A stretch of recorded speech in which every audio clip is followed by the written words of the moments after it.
en ce premier jour du mois de janvier 2018. D'abord pour rendre grâce à Dieu, pour nous avoir gardés tout au long de l'année 2017 et avoir permis que nous puissions vivre ce premier jour, ce 1er janvier 2018. Sans sa grâce, on ne vivrait pas cela. Car lui soit la gloire, l'honneur, la puissance au siècle des siècles. Je voudrais également remercier toute notre population dans son ensemble pour leur sens de responsabilité, sens d'écoute, sens de compréhension. Quand je parle de la population, je vois les forces vives, je vois les partis politiques, je vois les églises, je vois tous les Est Kassaïens qui ont compris qu'il faut privilégier le dialogue,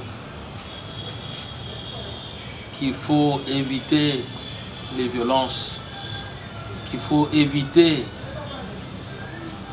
de contradictions par rapport au bilan des morts, des blessés, comme nous l'entendons ailleurs, qu'ils ont choisi la voie de la paix. J'ai échangé la semaine dernière, avant la fin de l'année, avec toutes les forces vives, tous les partis politiques, avec les églises, mais il s'est dégagé un consensus que pour chez nous, pour le Kasaï oriental, la paix, rien que la paix. D'une manière particulière, j'adresse mes remerciements à Monseigneur l'évêque du diocèse de Mbuji-Mayi par sa prédication, le début de la messe, son mot débutant la messe de Noël, du réveillon de Noël. Il a parlé de la paix, le rôle joué par lui à nos côtés pour l'apaisement des esprits, pour le retour de la paix dans le territoire de Kabia-Kamon.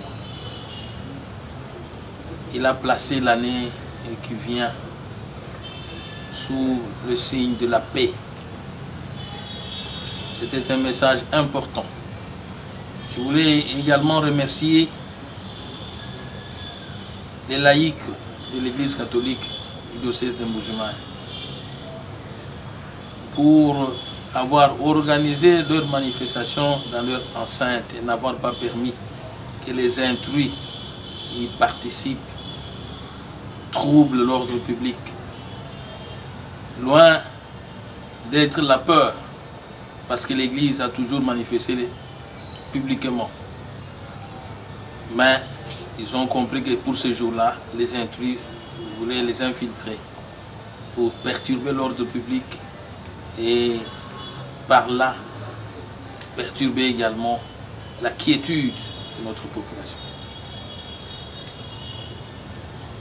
Je vais donc remercier sans cesse les partis politiques avec lesquels j'ai échangé, la société civile dans son ensemble, parce que chez nous, au Kasaï oriental, il y a eu la paix. Nous avons célébré la journée du Seigneur en toute quiétude. Les églises ont ouvert leurs portes et nous avons prié. On a rendu grâce à Dieu en fin de l'année 2017. Nous l'avons loué. Moi particulièrement, j'étais à l'église Sainte-Marie, Ville-Miba, où j'ai prié, où j'ai eu l'occasion de m'adresser à mes frères et sœurs pour leur parler d'une chose, de la volonté de Dieu. Donc, voilà mon message dans son premier volet, remerciement de notre population dans son ensemble et d'une manière particulière les personnalités qui ont joué le rôle de la paix, d'apaisement des esprits à travers leurs différents messages. Mon deuxième volet, je voulais rappeler que l'année 2017 a été une année tumultueuse, une année où notre province a vécu un phénomène de violence semblable à la guerre. Et Kamwina Sapou nous avait infiltrés à travers le territoire de Kabeye-Kamon, le territoire de Miabi. Et là également, qu'il me soit permis d'apprécier à sa juste valeur les vertus du dialogue,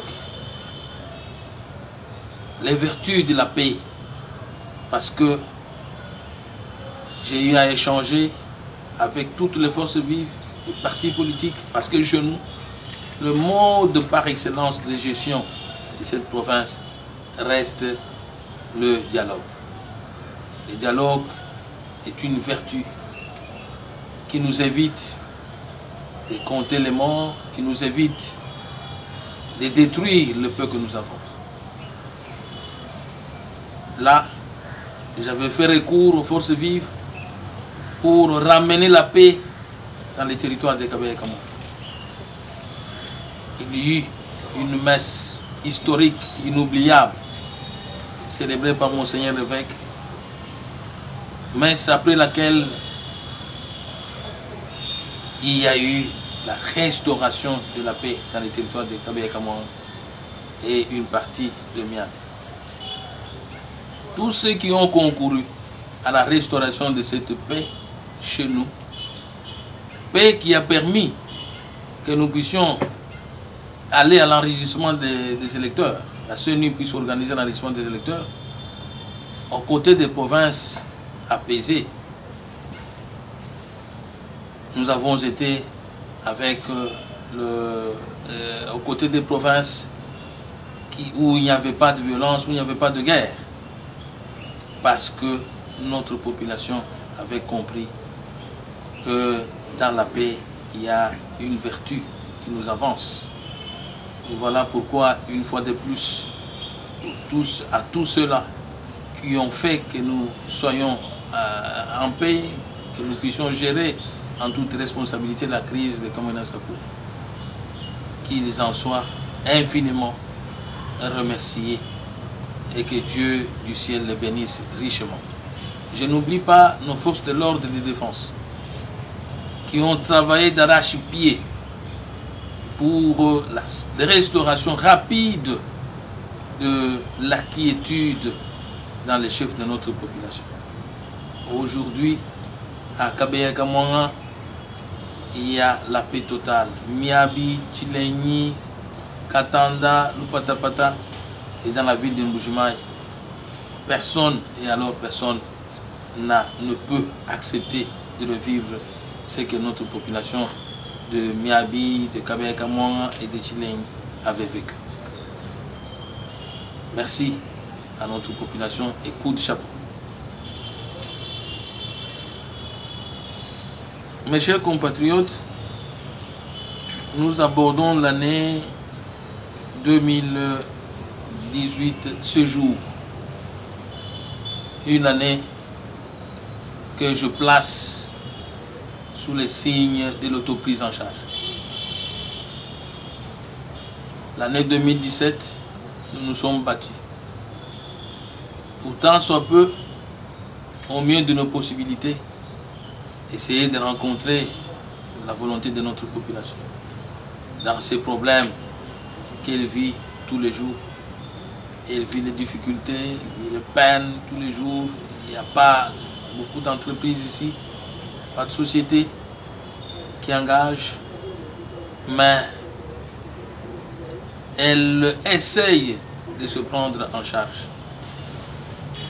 Voilà pourquoi cette année 2018, nous aimerions que tout le monde sache tous ceux qui ont choisi la province du Kasaï oriental pour y vivre, pour exercer leur business, leurs affaires, que notre peuple sache que sa destinée réside dans son autoprise en charge.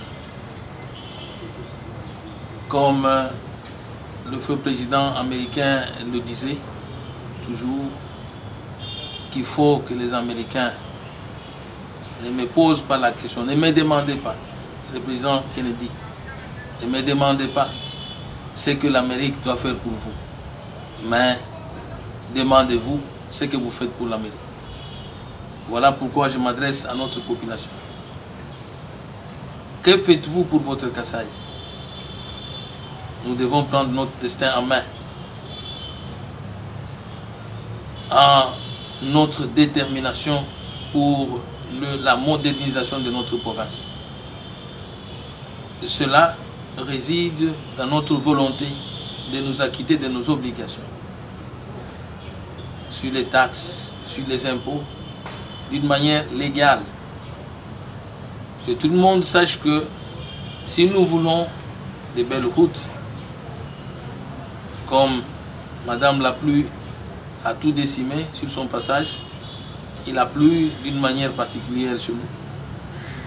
Et avec les conséquences néfastes, les édifices ont été détruits, les maisons, les routes, etc. Mais nous devons absolument réhabiliter tout cela. Et le moyen de notre politique ne vient que de la population. Dans la population, nous voyons tous ceux qui ont choisi d'investir chez nous. Nous voyons les entreprises, Sassim, les entreprises Sojewiz, Miba, toutes les entreprises qui ont choisi notre province pour exercer leur business sont priés de participer par les taxes, par les impôts, par les taxes spécifiques pour pouvoir donner aux gouvernants que nous sommes les moyens de notre politique. Je n'oublie pas Brassimba, toutes les entreprises, petites et moyennes entreprises, vous avez une obligation de vous acquitter de vos devoirs civiques de payer les taxes et les impôts, afin que cette année soit une année particulière où le peuple kasaïen aura pris alors une décision et son autre prise en charge. Je viens de Goma, au Nord Kivu. J'ai trouvé qu'unanimement,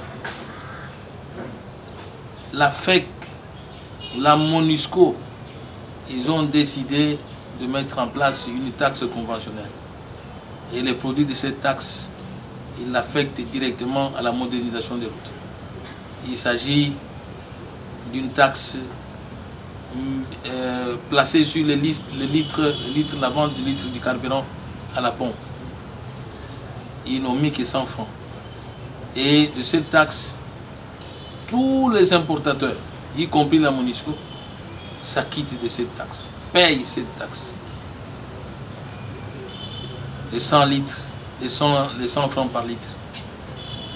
J'aimerais faire la même chose ici chez nous. Je m'apprête à convoquer en ce début de l'année 2018 la FEC, notre milieu d'affaires, les représentants de la population, la société civile, pour pouvoir mettre en place cette taxe que nous allons gérer d'une manière consensuelle, d'une manière conjointe pour nous attaquer aux infrastructures routières, la réhabilitation des infrastructures routières.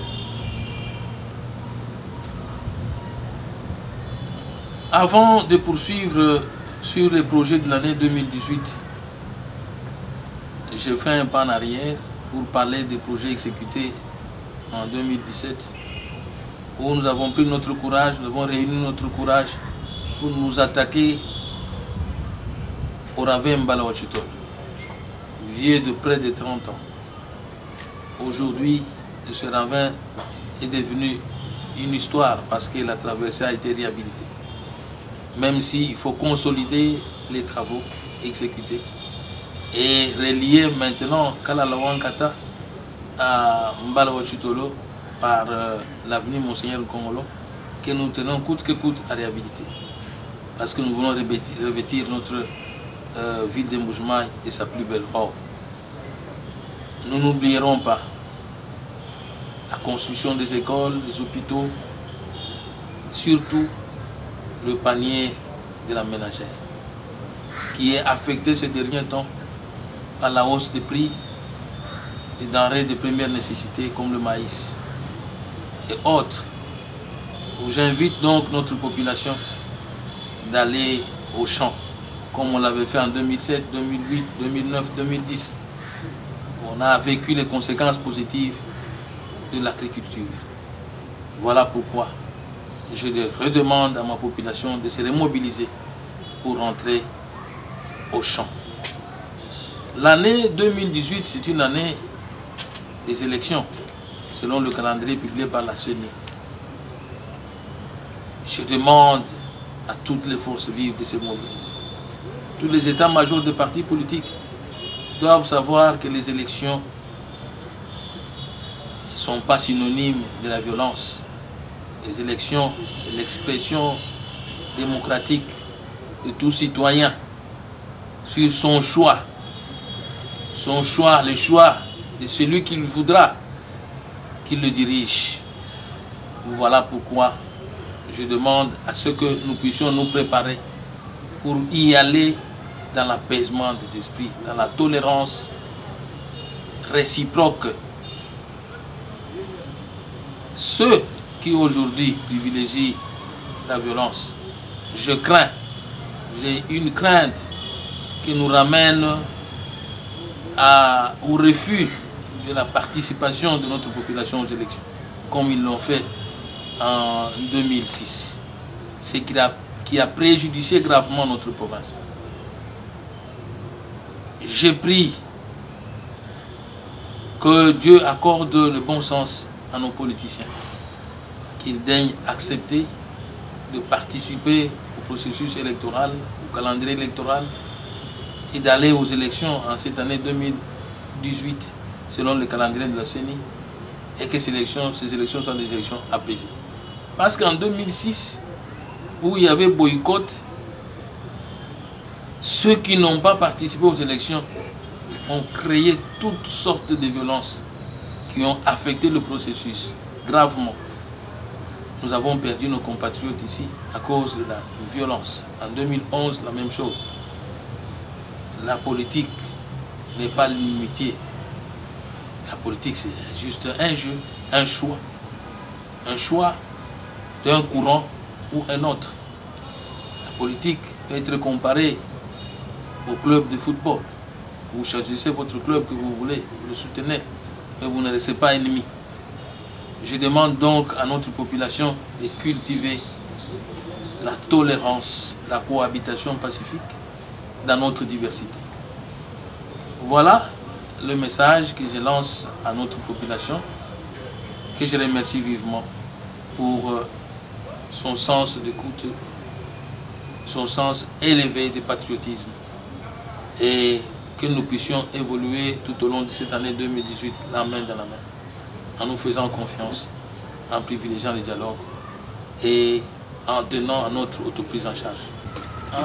En 2018, nous devons poursuivre le projet déjà amorcé, notamment terminer et inaugurer le stade Kachalabonzola, qui sera bien sûr rebaptisé. Nous devons consolider les travaux de Ravin Mbalawa-Chitolo, la réhabilitation des infrastructures donc routières de la ville de Mbuji-Mayi sont au chapitre de leur modernisation. Nous avions commencé les avenues, à réhabiliter les avenues Lusambo, l'avenue Cathédrale et d'autres avenues. Et j'ai invité pour cela l'entreprise CGCD qui avait gagné le marché de modernisation de 22 km de route dans la ville de Mbuji-Mayi, dont elle n'a exécuté que 1,2 km. sur les 9 millions encaissés par elle. Donc je l'ai invité à c'est un contentieux avec la province. Il doit nous expliquer pourquoi il n'a asphalté sur le montant de 9 millions que 1,2 km. Donc d'autres entreprises qui ont reçu le même montant ont fait plus que ce qu'elle a fait ici. Et ces kilomètres sont encore au rendez-vous. Nous devons poursuivre la construction des écoles, des hôpitaux et consolider notre agriculture. C'est-à-dire le bien-être de notre population est au rendez-vous tout au long de cette année 2018. Donc la réhabilitation de toutes les infrastructures, la construction des édifices publics à tous les niveaux. Il y a beaucoup de projets qui sont en cours de réalisation, qui vont être inaugurés cette année, notamment par rapport à la construction des écoles. Donc les 12 écoles sont en étape de finition que je vais inaugurer sur le programme de projet PRISE. Il y a le projet PADIR également et beaucoup d'autres projets qui vont concerner les additions d'eau dans les territoires. Donc il est prévu 12 additions d'eau dans les territoires. Et dans la ville de Mbuji-Mayi, il y a l'addition d'eau dont le marché qui était passé et qui avait connu quelques difficultés vont être refaits et les appels d'offres seront lancés à mode d'urgence pour que ce projet débute cette année 2018 pour qu'enfin la souffrance en carence d'eau, dans la ville de Mbuji-Mayi puisse enfin connaître l'essoufflement et une solution satisfaisante pour notre population. Voilà, donc l'année 2018 est porteuse de beaucoup d'espoir pour notre peuple si il prend conscience de sa destinée, s'il prend conscience de son avenir dans l'autoprise en charge. Je vous remercie. Je vous remercie.